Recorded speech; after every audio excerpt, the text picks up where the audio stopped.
कुछ कहानियां कभी नहीं मरती, वक्त के साथ वो और भी ज्यादा भयानक होकर लौटती हैं। आज की कहानी भी कुछ ऐसी ही है, एक साये की, एक लाश की और एक ऐसे सवाल की जिसका जवाब 70 साल बाद भी अंधेरे में कहीं दफन है। ये कहानी है ऑस्ट्रेलिया के सबसे बड़े, सबसे डरावने राज की, द समरटन मैन। तारीख थी 1 दिसंबर 1948। जगह एडिलेड का समरटन बीच।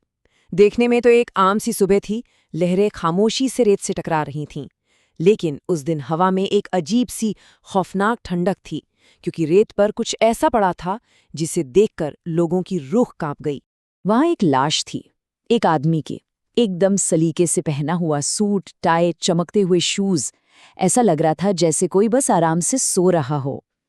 पर उसकी आंखें हमेशा हमेशा के लिए बंद हो चुकी थी।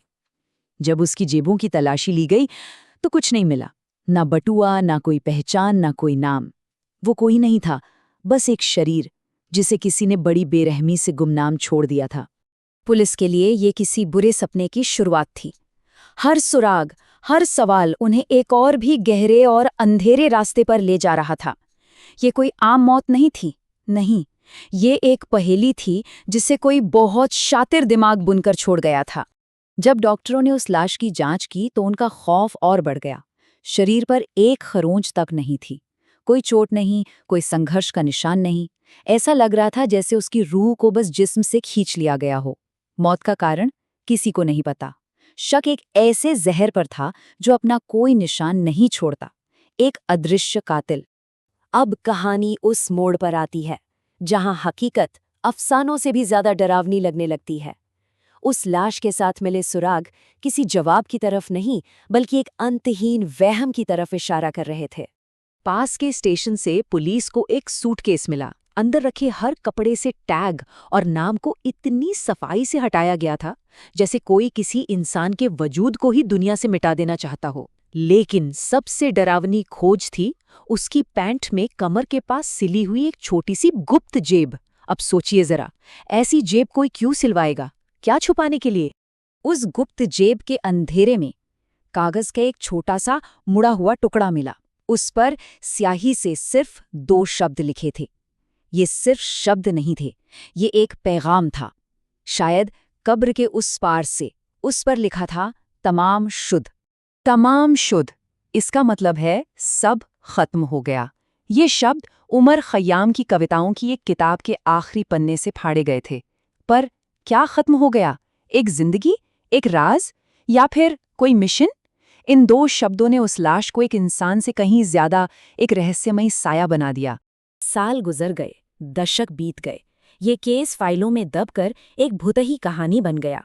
लेकिन कहते हैं ना, विज्ञान के पास मरे हुओं से भी बात करने के तरीके होते हैं। तो क्या 70 साल बाद कोई इस लाश के राज को फिर से जिंदा कर सकता था?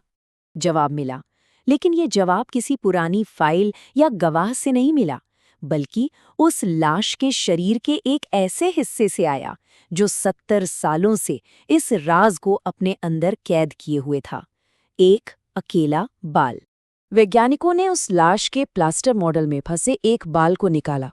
सोचिए, एक अकेला बाल जिसमें उसके आखिरी दिनों की पूरी कहानी किसी डायरी की तरह दर्ज थी। आज की तकनीक एक बाल को पढ़ सकती है और ये बता सकती है कि कोई इंसान मरने से पहले कहाँ था, क्या खाता था और किस खौफ से गुजर रहा था। इस तकनीक का नाम है हेयर मास स्पेक्ट्रोमेट्री। इसमें एक लेजर उस बाल को जलाकर राख कर देती है और उस राख का विश्लेषण ये बताता है कि बाल के बढ़ने के दौरान शरीर में कौन कौन से रसायन मौजूद थे। ये किसी लाश की कहानी को परत दर परत खोलने जैसा था, उसके आखिरी हफ्तों और दिनों की एक भयानक टाइमलाइन। तो चलिए उस बाल के अंदर झांकते हैं और देखते हैं कि उसने अपनी मौत का कौन सा भयानक सच छुपा रखा था। विश्लेषण से जो पहला खौफनाक सच सामने आया वो ये था, मौत से ठीक 24 घंटे पहले उसके शरीर में आर्सेनिक यानी जहर की मात्रा अचानक बहुत ज्यादा बढ़ गई थी। मतलब कोई उसे धीरे धीरे नहीं बल्कि तड़पाकर मार रहा था। ये डेटा एक चीख की तरह था जो 70 साल बाद सुनाई दिया। और फिर एक और डरावना सुराग मिला। स्ट्रोंटियम नाम का एक तत्व जो एडिलेड की मिट्टी में पाया जाता है, उसकी मात्रा भी बाल में बढ़ी हुई थी। मतलब साफ था, वो इस शहर में मरने के लिए ही आया था, या शायद उसे यहाँ मरने के लिए लाया गया था। लेकिन कहानी में एक और खौफनाक मोड़ आता है। बाल ये भी बताते हैं कि मौत से ठीक पहले उसके शरीर से जहर का स्तर कम हो रहा था। तो क्या जहर ने उसे नहीं मारा? तो फिर उसे किसने मारा? क्या वो किसी अनकही अनदेखी चीज का शिकार हुआ था? इस एक खोज ने जवाब देने के बजाय एक और भयानक सवाल खड़ा कर दिया। तो अब हमारे पास क्या है? पुराने सुरागों का एक डरावना जाल और नए वैज्ञानिक सबूतों की एक और भी ज्यादा उलझी हुई तस्वीर। ये सब मिलकर एक ऐसे साए की कहानी बताते हैं जो आज भी जवाब मांग रहा है। एक आदमी जो अपनी पहचान मिटाकर एडिलेड आया, जिसे जहर दिया गया, लेकिन शायद वो उससे नहीं मरा, और जिसने अपने पीछे बस 2 शब्द छोड़े, सब खत्म हो गया। ये किसी इंसान की कहानी नहीं लगती, ये किसी भटकती हुई रूह की दास्तान है। आखिर वो कौन था? एक जासूस जिसे दुश्मनों ने खामोश कर दिया, एक आशिक जिसने मौत को गले लगा लिया, या कुछ और, कुछ ऐसा जिसकी हम कल्पना भी नहीं कर सकते। विज्ञान ने हमें उस लाश के और करीब तो ला दिया है, लेकिन उसकी आंखों में कैद खौफ को आज तक कोई नहीं पढ़ पाया। समर्टन मैन की कहानी खत्म नहीं हुई है, शायद ये कभी खत्म नहीं होगी। वो आज भी उस ठंडे समंदर किनारे किसी जवाब का इंतजार कर रही है, और हमें याद दिला रही है कि कुछ राज हमेशा अंधेरे में ही रहते हैं।